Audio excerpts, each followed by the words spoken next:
ताली बजाएंगे और यीशु मसीह के नाम की महिमा करेंगे। आइए खुदा के कलाम की ओर चले और बहुत सावधानी से, ताकि हम प्रभु के वचन को समझ सके, जान सके, पहचान सके। यहां पर थंबनेल में एक आप चीज देख रहे हैं, लिखा है नव वर्ष में प्रवेश करने से पहले। कुछ चीजें जो हमें बचपन से सिखाई जा रही हैं और हम साल खत्म होते होते होते वो भूल जाते हैं, ठीक है ना, और हमारे जीवन में चली जाती हैं। इसलिए अब हम नव वर्ष में कुछ ही दिनों के बाद, कुछ ही घंटों के बाद, पलों के बाद हम प्रवेश कर जाएंगे और प्रभु हम सबको नया साल देगा। अब उसमें प्रवेश करने से पहले अब हमें कैसा होना है, अर्थात अब हमें पुराने जीवन को लेकर नहीं चलना है, पुराने स्वभाव को लेकर नहीं चलना, कैसे चलना है यह हमें मालूम होना चाहिए। यह बात कलीसिया को मालूम होना चाहिए। अगर हम वैसे ही चले तो हमें कोई भी लाभ नहीं, हम वैसे ही हैं। कई बार हम कहते हैं तुम तो बदले ही नहीं, जैसे कल थे वैसे ही आज हो। मसीही जीवन में बदलाव जरूरी है। हम जैसे आए थे हम वैसे अब नहीं हैं, हम बदल गए हैं। चेंज बाय, वहां पर मैंने कुछ हिंदी में लिखा है, कुछ इंग्लिश में लिखा है। इंग्लिश में क्या लिखा है पढ़ के बताएंगे। Avoid sin, don't play with sin, this is the chance, be careful. Hindi में क्या लिखा है, पाप से बचें, पाप के साथ खेले नहीं, ये मौका है, संभल जाएं। हमें फर्क ही नहीं पता चलता कि ये पाप है या ये पाप नहीं है। जब हम खुदा के घर में आ गए हैं, हम पाप को लेकर नहीं चल सकते। ये रिवाज और परंपरा का घर नहीं है कि यहां रीतियों को पूरा किया जाए। यह खुदा का घर है जहां परमेश्वर के वचन को सबसे पहला स्थान दिया जाता है। और अगर आप परमेश्वर के वचन के अनुसार अपने जीवन को नहीं बनाओगे तो व्यर्थ है मसीही जीवन, याद रखें। बहुत से लोग जो कल तक हमारे साथ चलते थे क्योंकि हम भी उनके जैसे थे, लेकिन जैसे हम प्रकाशन में आए, रोशनी में आए और हमने उनसे बात करी कि भाई बहन देखो ये ठीक नहीं है, अब बदल जाओ। कुछ तो बदल गए और कुछ चले गए, क्योंकि वो बदलना नहीं चाहते थे। वो आज भी अपने जीवन को उसी में जी रहे हैं और वही उनका स्वभाव है, वही उनका कैरेक्टर है। वो प्रभु के भवन में बहुत धर्मी बनते हैं, लेकिन प्रभु के भवन के बाहर वो वैसे ही जीवन जीते हैं। आपको मालूम है, पाप के संग खेलना नहीं है, पाप को लेकर चलना नहीं है, क्योंकि बाइबल रेडी है, क्योंकि पाप की मजदूरी तो मृत्यु है। पाप का स्वभाव या पाप का अंत मौत है।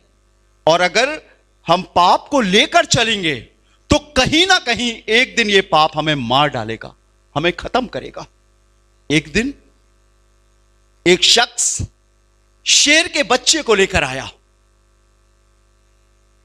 और उसने, अच्छा बच्चा था, करीब कुत्ते के बराबर, अपने बच्चे को दे दिया कि ये हमारे बच्चे के संग खेले।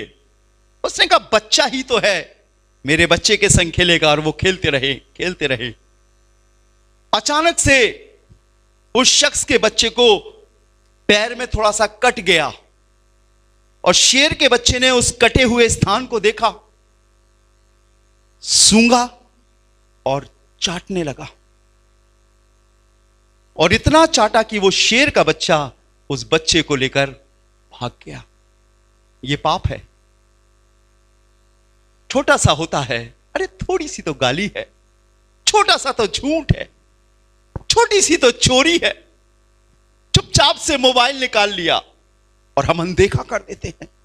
लेकिन आपको मालूम है पाप का स्वभाव या पाप की एंडिंग क्या है?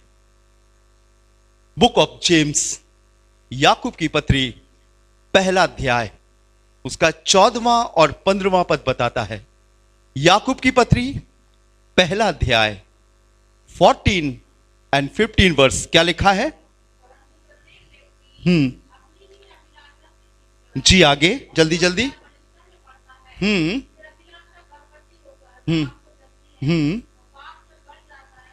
पाप जब बढ़ जाता। पाप का स्वभाव ही क्या है? बढ़ जाता है, मौत है।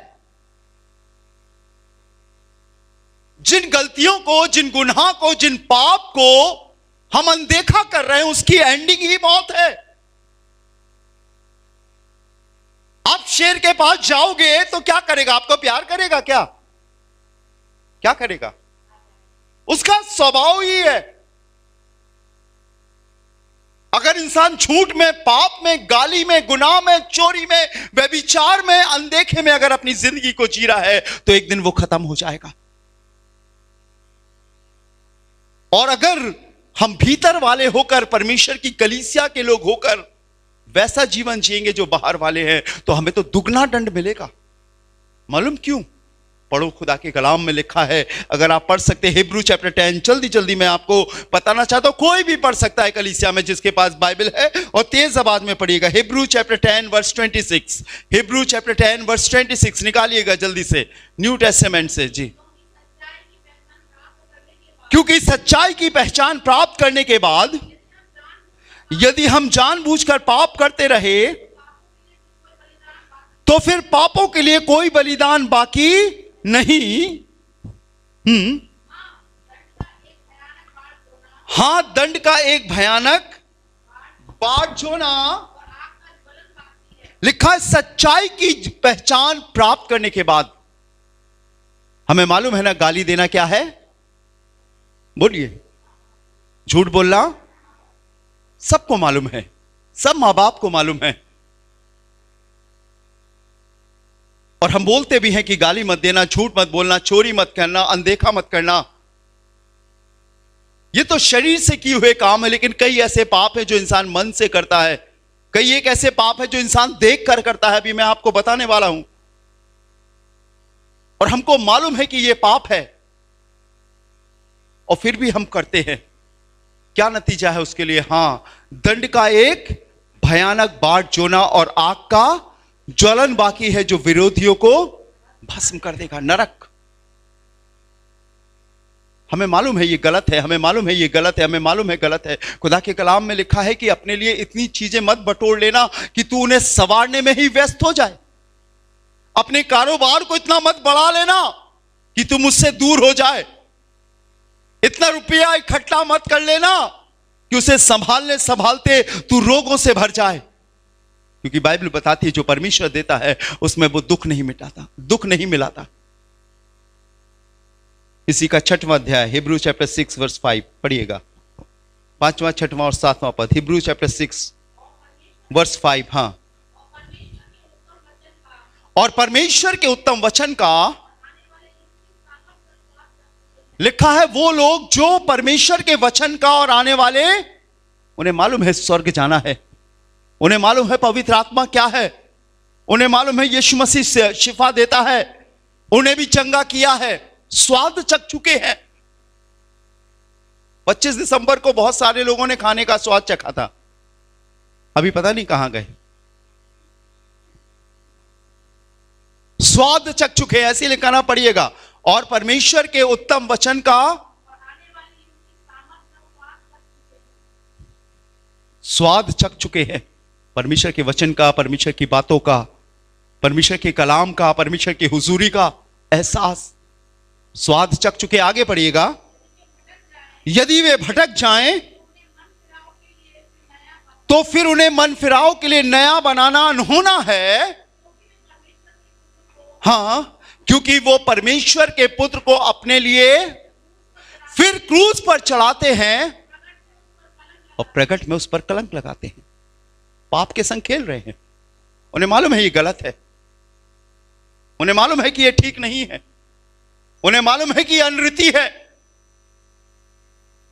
सबके सामने भैया कहना, अकेले में सैया कहना।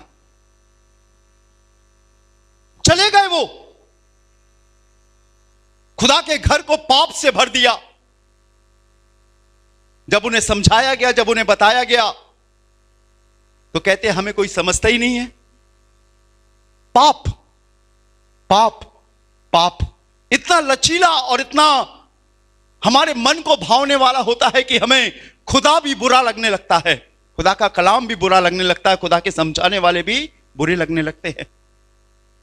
पाप लिखा है, यदि वे भटक जाएं तो उन्हें मन फिराव के लिए फिर नया बनाना अनहोना है, क्योंकि वे परमेश्वर के पुत्र को अपने लिए फिर क्रूस पर चढ़ाते हैं और प्रगट में उस पर कलंक लगाते हैं। अगली आयत पढ़िएगा, 7वीं आयत जी, सुनिएगा। क्योंकि जो भूमि वर्षा के पानी को जो उस पर बार बार पड़ता है, पी पी कर जिन लोगों के लिए वो ज्योति और बोई जाती है,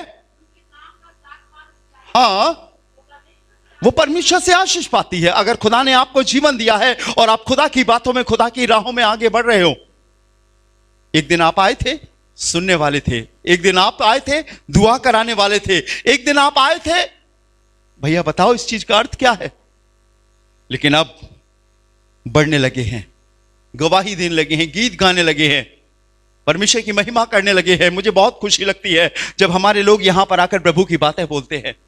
आप वही नहीं हो कि आप ठहरे हुए हो, आप बढ़ रहे हो। लिखा है वो परमेश्वर से क्या पाते हैं, आशीष पाते हैं। लेकिन आगे की आयत पढ़िए, क्या लिखा है जी, पर यदि वे झाड़ी और ऊंट कटारे उगाती है। बहुत से लोग हैं जो झाड़ी और ऊंट कटारे उगाती हैं। बहुत से जवान यहां पर प्रभु में आगे बढ़ रहे थे। एक लड़की आई,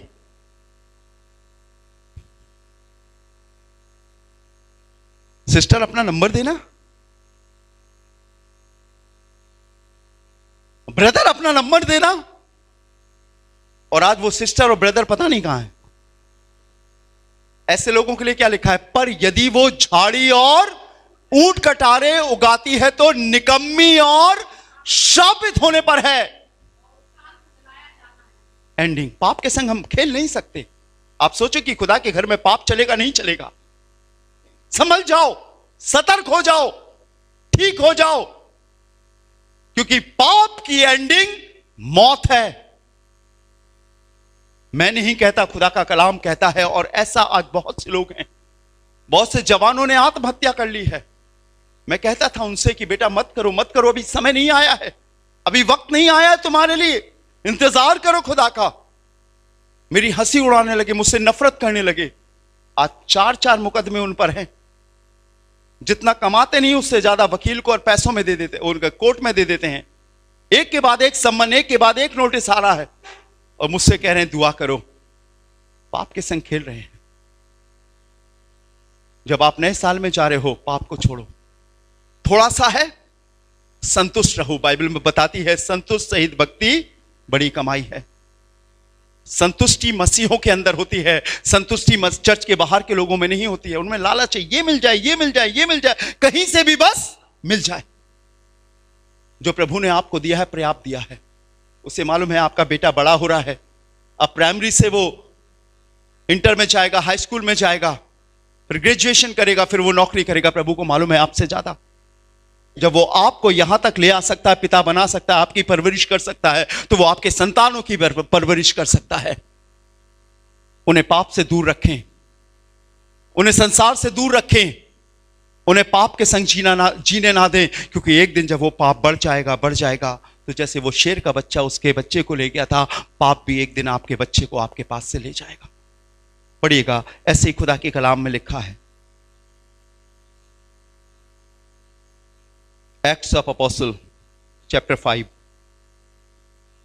हस्बैंड वाइफ, मैं अक्सर बताता हूं, हननिया और सफीरा 2 व्यक्ति थे, खुदा के भवन में रहते थे। चल रहा था तो चल रहा था। खुदा के भवन में एक समय ऐसा आता है जब डिसीजन लिया जाता है, निर्णय लिया जाता है। आप जहां पर खड़े हो, आप जहां पर बैठे हो, आपको निर्णय लेने पड़ेगा कि आप आगे बढ़ो या आप पीछे हो जाओ। लेकिन आप एक जगह नहीं रह सकते, और अगर एक जगह रहेंगे तो वो मालिक उखाड़ कर फेंक देगा। याद रखें, हम पाप के संग नहीं चल सकते, हम पवित्रता के संग खुदा के भवन में चल सकते हैं। ये 2 लोग थे, पति पत्नी।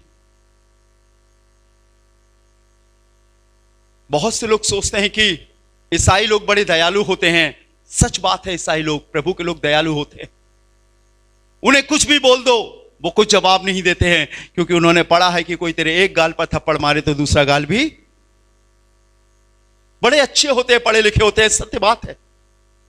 लेकिन यह बात भी उन्हें मालूम होना चाहिए कि उनके पीछे एक बहुत बड़ी सामर्थ होती है, परम प्रधान परमेश्वर की सामर्थ, जिसने कहा है अगर कोई मेरे दास को छुएगा तो मेरे आंख की पुतली को छुएगा। बहुत से लोग अच्छी नियत से, अच्छी मनसा से आते हैं खुदा के घर में, बहुत कुछ सोच कर आते हैं, और जैसे वो आते हैं वैसे ही चलना मांगते हैं। नहीं, ये दोनों भी वैसे ही चल रहे थे। लोगों ने अपनी जमीन बेची और जो पैसा मिलता था वो इकट्ठा करते थे ताकि सबका खर्चा चलाया जा सके। परमेश्वर के भवन में, परमेश्वर के झुंड में कभी कमी ना हो। जब भी आपको मौका मिले खुदा के भवन में कुछ दान देने का, बढ़कर देना। आप कभी गरीब नहीं होगे। सेवा में हाथ बढ़ाने का मौका मिला, बढ़कर देना। अगर यहां कुर्सी पोंछने का मौका मिलेगा, झाड़ू लगाने का मौका मिलेगा, परमेश्वर के लिए कुछ भी करने का मौका मिले, आगे बढ़ चढ़ के करो। प्रभु आपको हमेशा अपनी नजरों में, अपने हाथों में बनाकर रखेगा। मुझे आज बड़ा अच्छा लगा, मेरी प्रेम लता दीदी और सुमित्रा बुआ जी यहां पर आज झाड़ू लगा रहे थे, कुर्सी पोंछ रहे थे पहले आके। मुझे बड़ी खुशी लगी उन्हें देखकर। मुझे लग रहा था आज वो परमेश्वर के स्वर्ग स्थानों में खुदा का काम कर रहे हैं। Hallelujah, hallelujah. और वो ये कह रहे थे हम किसी मनुष्य का थोड़े, हम तो परमेश्वर के घर में कर रहे हैं। और ये भी खुदा के घर में रहते थे दोनों लोग। इसकी 5वीं आयत पढ़िए, Acts of apostle chapter 5 verse 5 पढ़िए। ये बातें सुनते ही हनन्याह गिर पड़ा, प्राण छोड़ दिए, मर गया। क्यों? 10वां पद पढ़िए जरा, 10वां पद। तब वो तुरंत, ये सफीरा है उसकी पत्नी है, तुरंत उसके पांव पर गिर पड़ी, ये भी मर गई। क्यों? सोचिए क्यों? क्या प्रभु अपने लोगों को मारने के लिए बुलाता है? क्या परमेश्वर की योजना में मौत है? नहीं है, वो तो मरकर खुद जी उठा। लेकिन ये पति पत्नी दोनों मारे गए खुदा के घर में। मालूम क्यों? थोड़ा सोचो क्यों मारे गए, जबकि वो तो मुर्दों को जिंदा करता है। पहली आयत से पढ़िए और दूसरी आयत तक जाइए, देखिए क्या लिखा है। पढ़े फर्स्ट वर्स।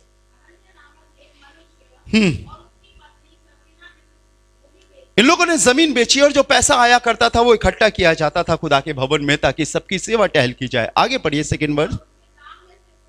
इनने कुछ उस पैसे में से छिपा लिया, गौर करिएगा, कुछ छिपा लिया। आगे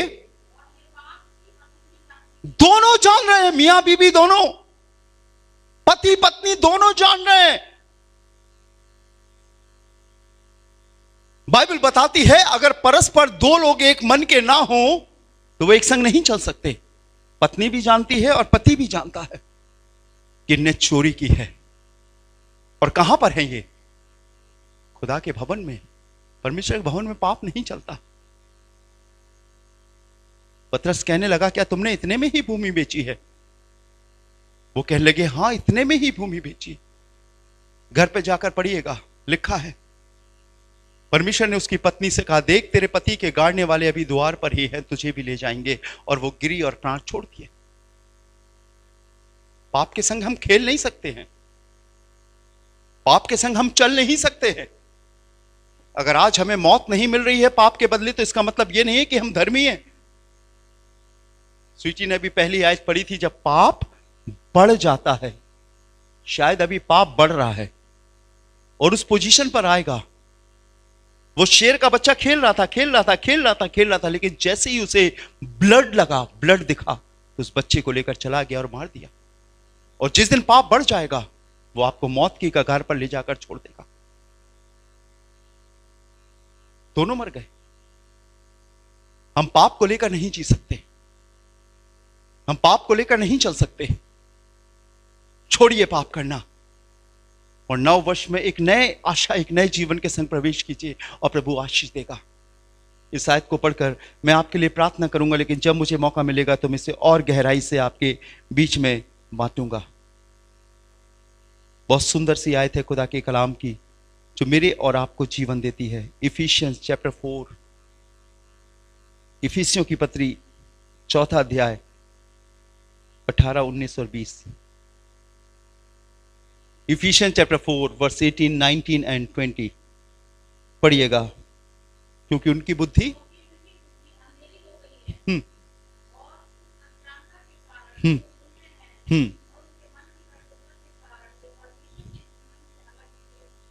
वे गीत गाते हैं, वो दान देते हैं, उनका नाम कमेटियों में लिखा है, लेकिन वो जीवन से अलग कर दिए गए हैं।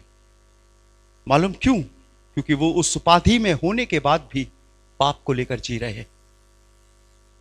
गुस्सा करना, क्रोध करना, गाली देना, एक दूसरे की बुराई करना उनकी आदत बन गई है, उनके स्वभाव में ये चीजें आ गई हैं। वो अपने आप को धर्मी जताकर मोटी मोटी बाइबल लेकर खुदा के घर में रहते हैं, लेकिन परमेश्वर के जीवन से अलग कर दिए गए हैं। क्या लिखा है? इस कारण हम्म हम्म हम्म हम्म हम्म जी 19 वर्स। हाँ, कैसे होकर? सुन समझते हैं, सेंसलेस, कोई असर ही नहीं होता। एक दोस्त था मेरा, जब मैं लखनऊ से लौट कर आया तो वो बुंदेलखंडी में बहुत देर तक बहुत बोलता था, लेकिन बात ही बात में वो गालियां देने लगता था, गालियों के शब्द यूज करता था। सामा कापा छतरा गया, बहुत सारी गालियां। और जब वो गाली देता था तो मैं उससे बोलता था कि भाई तू गाली क्यों दे रहा है, ऐसे बात नहीं कर सकता है क्या? मेरे को नहीं देता था, लेकिन उसके बातों में गालियों के शब्द ऐसे पिरो दिए गए थे, आ गए थे जैसे माला में। मैंने लंबी लंबी दुआ करने वालों को भी सुना है, जब वो लंबी लंबी दुआ करते हैं और जब उनसे मिलकर बात करो किसी के लिए तो उनकी बातों में गालियों के शब्द हैं। क्या लिखा है परमेश्वर के वचन में कि वे पाप के प्रति बिल्कुल सुन हो गए। अरे उन्हें मालूम ही नहीं कि ये पाप है, उन्हें मालूम ही नहीं कि ये गलत है, सुन हो गए हैं। और जब सुन हो जाता ना इंसान, उसे असर नहीं होता है, सेंसलेस, कुछ भी करो कोई असर नहीं होता है। सुन होकर लुचपन में लग गए हैं कि सब प्रकार के गंदे काम लालसा से किया करे। 20 वर्ष पढ़िएगा जी। पर तुमने मसीह की ऐसी शिक्षा नहीं पाई। परमेश्वर के भवन के लोगों को सिखाया जा रहा, इसीलिए मैंने 5 मिनट यही बताया अपने बच्चों को, तुम वो नहीं हो, तुम अलग हो। तुम्हारे शरीर का एक एक चीज, एक एक अंग खुदा का है। ये माथा इसलिए नहीं है कि इस पर तिलक लगा लो, ये हाथ इसलिए नहीं है कि इसमें कोई सी भी अंगूठी पहन लो, ये गला इसलिए नहीं है कि इसमें कोई भी कंठी माला डाल लो, ये नाक इसलिए नहीं कि इसमें छेद के कुछ पहन लो। एक एक चीज परमेश्वर के कलाम से जुड़ी है। हालेलुया, हालेलुया, से लाउडली हालेलुया। हमने प्रभु की, मसीह की ऐसी शिक्षा नहीं पाई है। हम अलग किए हुए लोग हैं, हम पाप के संग नहीं जी सकते। अगर हमारे मुंह से क्रोध की बातें, हमारे मुंह से गलत बातें, अगर हमारे दिमाग में कोई बुरे ख्याल आते हैं तो हम खुदा के पास जाते हैं और रोते हैं, खुदा हमें माफ कर, हमसे गलती हो गई है। वो हमें सिखाता है और धीरे धीरे पवित्रता में चलना हमारे स्वभाव में आ गया। Hallelujah, hallelujah. हम आपस में भी झूठ नहीं बोलते, थोड़ा मोड़ा भी नहीं बोलते, मजाक में भी नहीं बोलते। हम देखकर अनदेखा नहीं करते। हालेलुया, क्योंकि हमने मसीह की ऐसी शिक्षा नहीं पाई है। इस आयत को पढ़कर मैं आपके लिए दुआ करूंगा। बिल्कुल अंतिम आयत है, निकालिएगा 2 पीटर चैप्टर 2।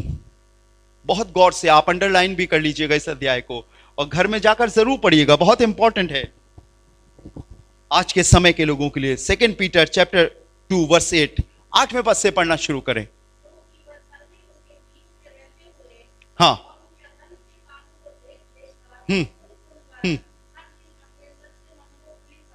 लूत के लिए लिखा है, उसके चारों ओर व्यभिचारी, गुनहगार, पाप से भरे हुए लोग थे, लेकिन बाइबल में लिखा है क्योंकि वो धर्मी उनके बीच में रहते हुए भी उनके, हाँ, सुन सुनकर, हाँ, आगे पढ़िएगा। तो प्रभु भक्तों को भी परीक्षा में से निकाल लेना और अधर्मियों को न्याय के दिन तक दंड की दशा में रखना भी जानता है। आगे पढ़िएगा 10वां पद। निज करके उन्हें जो अशुद्ध अभिलाषाओं के पीछे शरीर के अनुसार चलते और प्रभुता को तुच्छ जानते हैं, वे ढीठ और हठी हैं, वे ऊंचे पद वालों को बुरा भला कहने से नहीं डरते। आगे लगाइएगा, तो अभी स्वर्गदूत जो शक्ति और सामर्थ में उनसे बड़े हैं, प्रभु के सामने उन्हें बुरा भला कहकर दोष नहीं लगाते। 12वां पद पढ़िएगा, पर क्या लिखा है, पर वे निर्बुद्धि पशुओं की नाई, हाँ हाँ, जो पकड़े जाने और नाश होने के लिए उत्पन्न हुए हैं,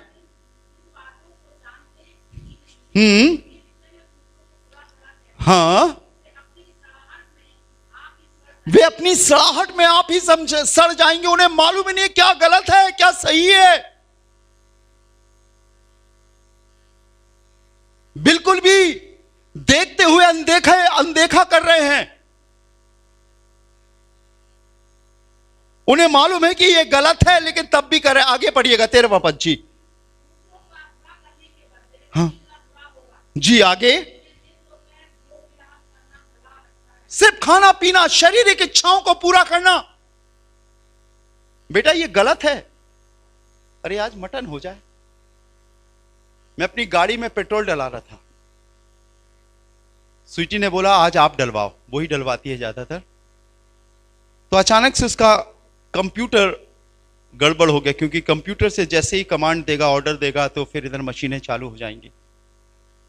टाइम लग रहा था, तो मैं उठकर उसके केबिन में चला गया जहां से वो सब चीजें ऑपरेट करता। तो कहने लगा कल तो आपका क्रिसमस था। मैंने कहा हाँ बिल्कुल क्रिसमस था। तो कहने लगे वो भी गई होगी चर्च। मैंने कहा भाई साहब वो राहुल कोस्टा, वो जानता है मेरा, ये वो पेट्रोल पंप का वो। मैंने कहा भैया हमारे यहां ये नहीं चलता। तो ऐसे देखने लगा, कह रहे केक के संग तो वो चलता होगा, रम रम रम। मैंने कहा यहां नहीं चलता। आज अन्य जाति लोगों के दिमाग में ये बैठा है कि क्रिश्चियन लोगों के यहां पे वो चलता है। नहीं, क्या लिखा है आगे पढ़िएगा, जहां पर आपने छोड़ा था। खाते, जब वे तुम्हारे साथ खाते पीते तो, हाँ बहुत सारे लोग यही कर रहे हैं। जब मैं लखनऊ में था और हम लोग कैरल सिंगिंग करने जाते थे, तो आर्मी एरिया में, कैंट एरिया में बहुत सारे पुराने क्रिश्चियन कैथलिक लोग हुआ करते थे। कहते थे ब्रदर आप लोग जब आते हो कैरल सिंगिंग करने बड़ा अच्छा लगता है, थोड़ी ब्रांडी लो, ब्रांडी ब्रांडी। मेरे को क्या मालूम, मैं तो बाइबल कॉलेज से नया नया निकला था। केक खाओ, इसमें भी ब्रांडी है। मैंने कहा रहने दो, हमें ये ठंडी कर देती है। अन्य जाति यही सोच रहे हैं कि क्रिश्चियन लोग ऐसे होते हैं, परमेश्वर के भवन के ऐसे लोग होते हैं। हमने वैसी शिक्षा नहीं पाई है। जब हम यहां से निकलेंगे तो एक नए सुसमाचार के संग निकलेंगे। यहां सब कुछ नहीं चलता है। अगली आयत पढ़िए, देखिए क्या लिखा है और क्लियर किया गया है। 14 वर्स, उनकी आंखों में व्यभिचार बसा हुआ है। वो जब देखते हैं तो उसी वासना से देखते हैं। उनकी आंखों में, उनके दिमाग में वही पाप भरा हुआ है, और वो परमेश्वर के भवन के लोगों को भी वैसे ही समझते हैं। आगे पढ़िएगा, पाप किए बिना रुक नहीं सकते, वे चंचल मन वालों को फुसला लिया। हमारे बहुत से जवान चले गए, यहां बैठे रहते थे, कभी लैपटॉप चलाते थे, कभी ये कैमरा चलाते थे, भटक गए। मैंने पूछा कहां है, तो कह रहे देर हो गई थी, रात में नींद पूरी नहीं हुई। तो मैंने कहा क्या हो गया था, कि उनका फोन आया था, भटक गए। आगे पढ़िएगा,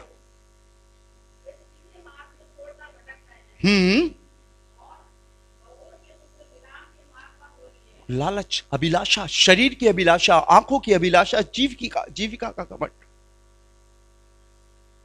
उनके मां बाप से मैंने बोला तुम्हारा बेटा, तुम्हारी बेटी गलते रास्ते पर जा रही है। तो उनके मां बाप ने मुझसे कह दिया नहीं वो ठीक जा रहे हैं। अब रात के 2 बजे मुझे फोन करके बोलते हैं कि बेटा बोल रहा है कि मैं आत्महत्या करने जा रहा हूं। मैंने कहा आप ही ने तो आगे बढ़ावा दिया। पाप छोटा है, एक दिन वो मृत्यु तक ले जाएगा। पाप के संग मत खेलो। ये गलत है, ये गलत है, ये गलत है। हमने खुदा के कलाम की शिक्षा पाई है और परमेश्वर का वचन हमें परमिशन नहीं देता कि तुम ये करो।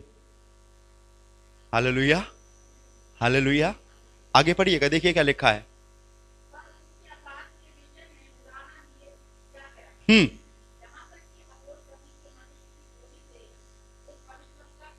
बालाम के विषय में आपने सुना होगा, बालाम को परमेश्वर ने बरकत दी थी कि जो तू बोलेगा तेरे मुंह के अनुसार होगा। तो वो इस्राएलियों को बरकत देता था, आशीष देता था, और वो फूलते और फलते थे। एक बादशाह ने उससे कहा, हम तुझे अशर्फियां देंगे, वस्त्र देंगे, सोने चांदी से लाद देंगे, आओ और इस्राएलियों को श्राप दे।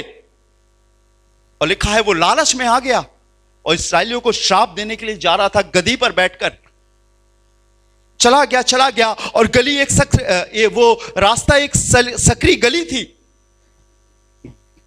गधी रुक गई, उसने गधी को मारा कि आगे बढ़, आगे बढ़। वो नहीं बढ़ी। तब परमेश्वर ने गधी का मुंह खोल दिया और मालूम, गधी कहने लगी, सुन, सामने परमेश्वर का फरिश्ता खड़ा है, मैं कैसे आगे बढ़ूं? आज थोड़े से लालच में, थोड़ी सी शारीरिक अभिलाषा में, थोड़े से अट्रैक्शन में गलत गलत निर्णय ले लेते हैं जवान और अपनी पूरी जिंदगी को बर्बाद कर देते हैं। अब हम नए वर्ष में जा रहे हैं, हमारे डिसीजंस खुदा के वचन के अनुसार होंगे। हालेलुया, खुदा के कलाम के अनुसार होंगे, बाइबल के अनुसार होंगे। इसमें ढूंढो आप कहां हो, इसमें ढूंढो आप कहां पाए जाते हो। आप एक बेटी हो, आप एक बहू हो, आप एक मां हो, आप एक बच्चे हो, आप एक जवान हो, आप नौकरी करने वाले हो, आप बेरोजगार हो। इसमें हो आप, इसमें हो आप, इसके बाहर नहीं हो। ढूंढो। जब यीशु 12 साल का था, परमेश्वर के मंदिर में छूट गया। उसकी माता यूसुफ, उसके पिता मरियम चले गए, दूसरे दिन लौट कर आए। मालूम है, वो अपने उन बातों को जो खुदा के कलाम में लिखी हुई थी, उन्हें पढ़कर बता रहा था कि ये मेरे लिए लिखी है, आपके लिए खुदा के कलाम में लिखा है। ढूंढो उससे, पढ़ो उससे, वो आपको रास्ता दिखाएगा। आपके बेटे के लिए है। एक मां की जिम्मेदारी भी लिखी है, एक पिता की जिम्मेदारी भी लिखी है। एक कुंवारी लड़की की भी जिम्मेदारी लिखी है, एक पिता की जिम्मेदारी भी इसमें लिखी है। अगर आप अपने आप को इसमें ढूंढोगे, आप पाओगे, और ये आपको भटकने नहीं देगा, ये आपको जीवन देगा। मुझे बताइए, कितने लोग बाइबल पढ़ते हैं? जरा हाथ उठाइए। कितने लोग बाइबल पढ़ते हैं रोज? नंबर उठाइए। चलिए, गुड। अब वो लोग उठाइए जो बाइबल नहीं पढ़ते। बाइबल पढ़िए। अगर आपके पास नहीं है, आप मांगिए, हम आपको देंगे। लेकिन वचन पढ़िए, आपके लिए इसमें है। और अगर आप नहीं पढ़ोगे, आप भटक जाओगे। अगली आयत पढ़कर हम दुआ करेंगे। पढ़िएगा।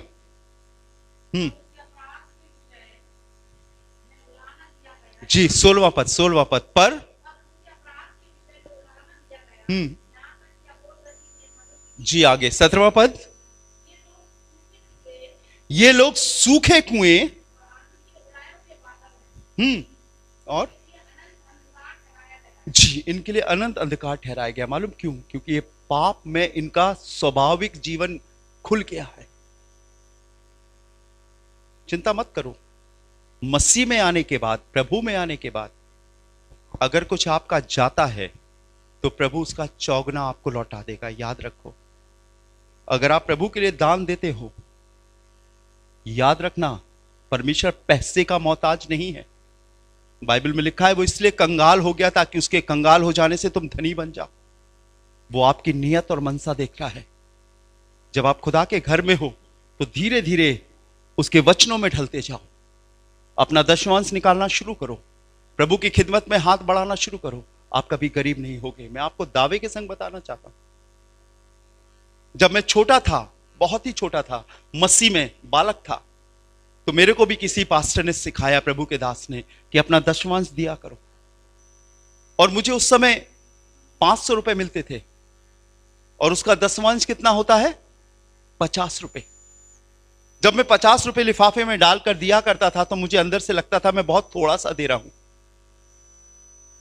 तब मैं 50-50 करके 3 चर्चेस में दिया करता था, क्योंकि हमारी सुबह भी आराधना होती थी, दोपहर भी होती थी और शाम को भी होती थी। तो जो हमारे कलीसिया के ट्रेजरार थे और जो हमारे पास्टर थे, वो रजिस्टर चेक करते थे। तो उन्होंने एक दिन मेरे को बुलाकर कहा, राजू, तुम 3 जगह दशमांश देते हो। मैंने कहा, मुझे लगता है कि मैं कम देता हूं, इसीलिए अंकल मैं 3 जगह देता हूं। उन्होंने मुझे 10वें अंश के विषय में बताया। वो दिन है और आज का दिन है, मुझे कभी मांगना नहीं पड़ा। हालेलुया। मेरे अलावा मेरे और भी 4 भाई हैं, आप उनका जीवन देख लीजिएगा और आप मेरा भी देख लीजिएगा। मेरी हर उन आवश्यकताओं को मेरे खुदा ने मुझसे, मेरे दिमाग में आने से पहले उसने पूरा किया। अगर मेरा खर्चा 100 रुपए का है तो मुझे 100 रुपए के लिए सोचना नहीं पड़ता, वो पहले से मेरे लिए इंतजाम करता है। हालेलुया। करके देखो, परख कर देखो। बाइबल में लिखा है जो कैसर का है वो कैसर को दो और जो प्रभु का है वो प्रभु को दो। आज दुनिया पैसे के पीछे भाग रही है, पैसे को भगवान मान रही है। हम नहीं भागते पैसे के पीछे, पैसा हमारे पीछे भागता है। Hallelujah, hallelujah. आपने पढ़ा ना, पहले उसके राज और धर्म की खोज करो तो ये सारी वस्तुएं तुम्हें मिल जाएंगी। हम परमेश्वर के भवन के लोग हैं और प्रभु के भवन के लोग कमजोर और गरीब नहीं हो सकते। ये पूरा पढ़ते जाइएगा और आप पढ़िएगा इसका 22वीं आयत तक। 22वां पद पढ़िएगा, 21वां पद पढ़िएगा। देखिए क्या लिखा है, क्योंकि धर्म के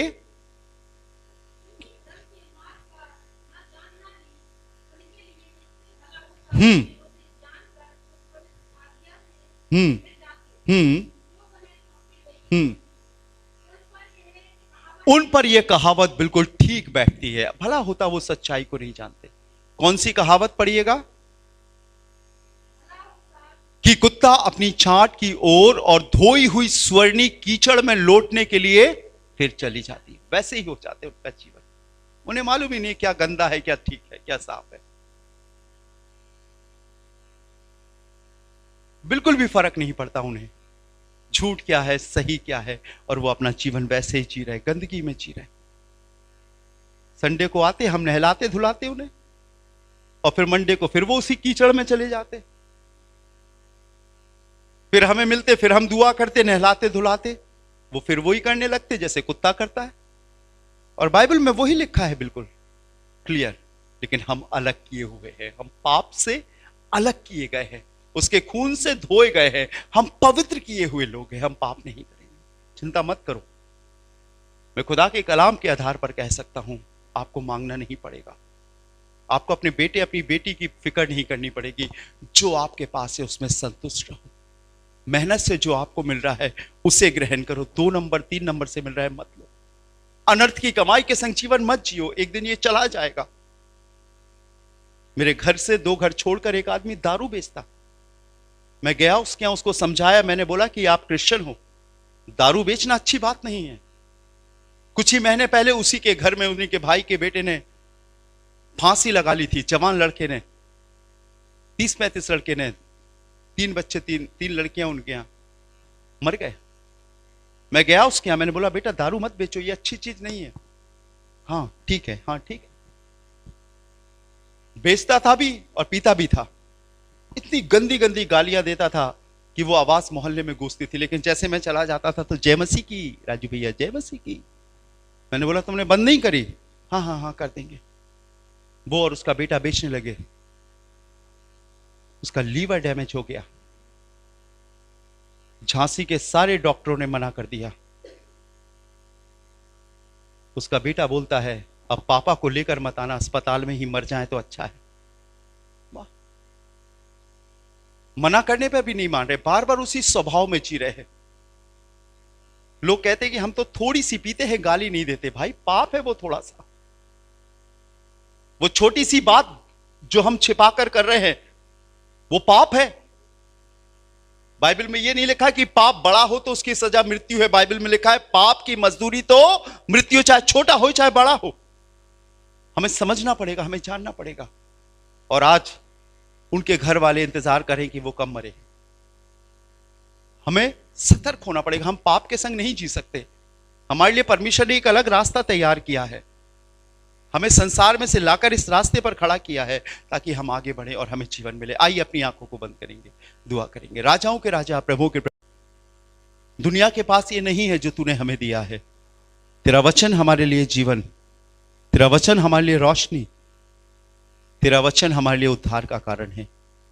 प्रभु हम आपसे प्रार्थना करते हैं, हमें अपने वचन के अनुसार वचन की कसौटी पर कसता जा, मजबूत करता जा। हम तेरे भवन में रहकर एक पवित्र जीवन जीने पाए। हम पाप को लेकर नहीं लेकिन पवित्रता में आगे बढ़ने पाए। प्रभु हम सब कुछ आपके हाथों में सौंपते हैं, यीशु मसीह के नाम से मांगते हैं, आमीन।